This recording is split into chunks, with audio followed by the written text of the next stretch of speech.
Hey nursery, welcome back to my Friday favourites, where I have another story about a giraffe.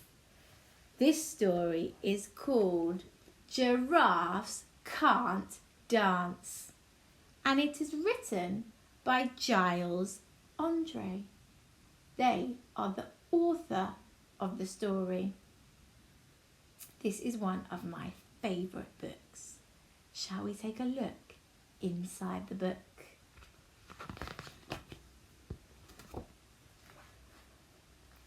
Gerald was a tall giraffe whose neck was long and slim. But his knees were awfully bandy and his legs were rather thin. He was very good at standing still and munching shoots off trees. But when he tried to run around, he buckled at the knees. Oh dear, he's fallen over. Now, every year in Africa, they hold the jungle dance, where every single animal turns up to skip and prance. And this year, when the day arrived, poor Gerald felt so sad, because when it came to dancing, he was really very bad. Poor Gerald. The warthogs started waltzing, and the rhinos rock and rolled. The lions danced a tango, which was elegant and bold. There was some good dance moves going on there. The chimps all did a cha-cha with a very Latin feel, and 8 baboons then teamed up for a splendid Scottish reel.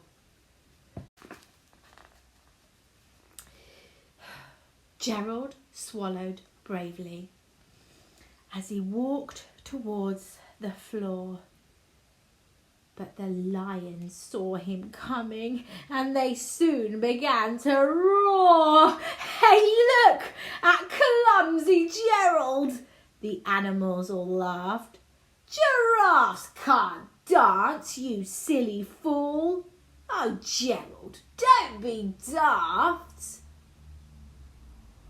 How do you think Gerald's feeling now?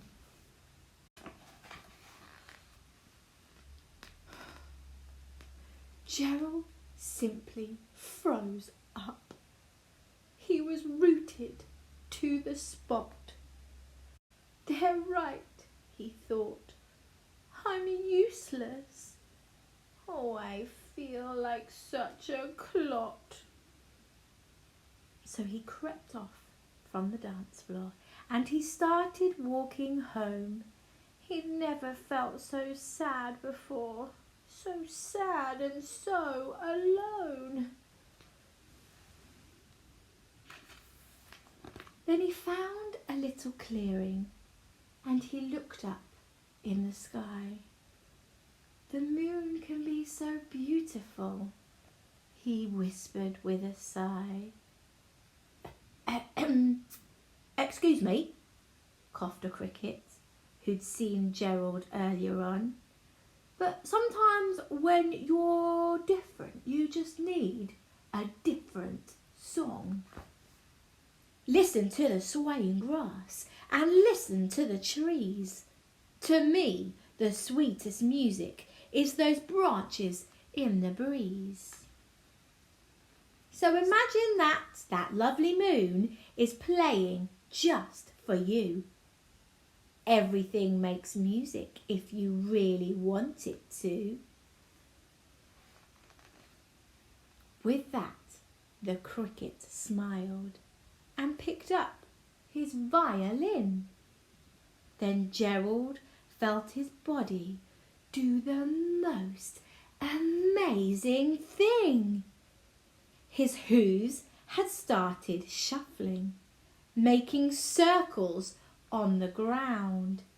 His neck was gently swaying and his tail was swishing round. He threw his arms out sideways and he swung them everywhere. Then he did a backward somersault and leapt up in the air.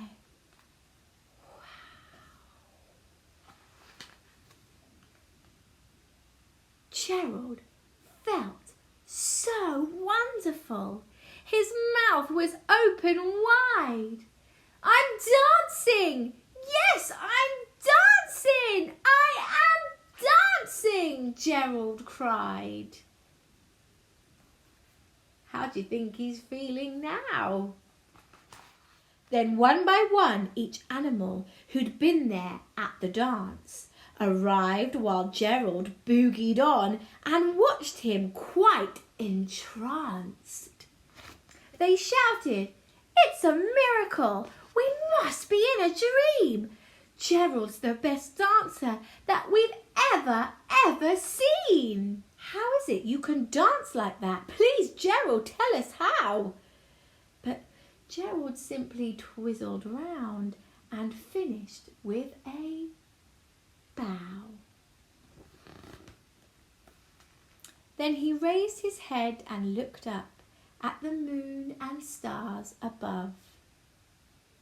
"We all can dance," he said, "when we find music that we love."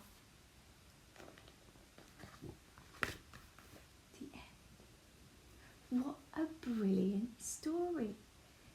And you can find any kind of music that you like and go and have a go at dancing. Maybe you can make music in the kitchen. Maybe you could go and make music in the living room or in your bedroom, wherever you want to make music. And you can just go and dance. I know you are good at Dancers Nursery. So go and find some music and make music and get dancing. See you later.